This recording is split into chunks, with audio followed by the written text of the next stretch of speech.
কেন এসছিস? কেন, প্রতিদিনই তো দেখা করতে আসি, আজকে নতুন দেখছিস বুঝি? জানা মনা নিজের বরের কাছে, এমনিতেও তো একটা বিবাহিত ছেলেকে বিয়ে করেছিস। বেশি বকিস না মনা, আমার সতীনটা এখনো বেঁচে আছে, তাই তো জাফরের সাথে সম্পর্ক বাড়িস। তো সতীনেরই সেবা করতে পারতিস, জাফরের দিকে নজর দিচ্ছিস কেন?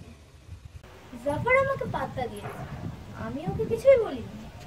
তা তুই তো প্রথম থেকেই ফার্স্ট ক্লাস ছিলি, নিশ্চয়ই কোনো কমতি ছিল, তাই তো জাফর আমাকে।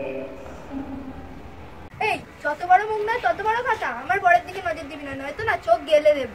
রাধা যতই কৃষ্ণের সাথে প্রেম করুক না কেন, বিয়ে কিন্তু হয়েছিল অন্য কারোর সাথে।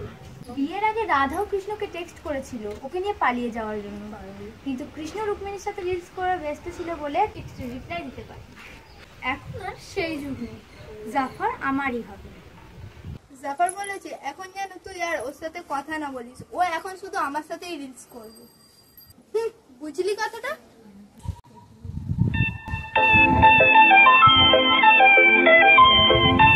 ও দেব ফোন করছে। হ্যালো দেব। হ্যালো, এই তাড়াতাড়ি চলে আয়, সত্যি মরে গেছে, এখন সব সম্পত্তি আমাদের, চলে আয় চলে আয়। ও আমি এক্ষুনি আসছি।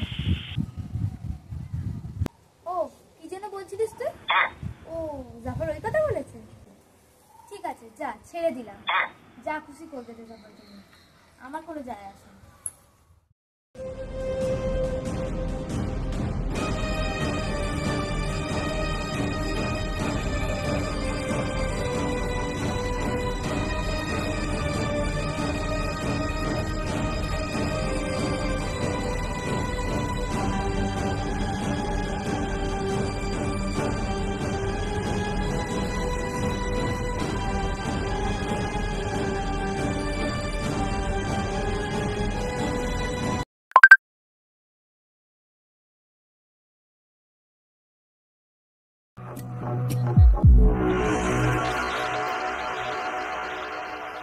খেলা হবে।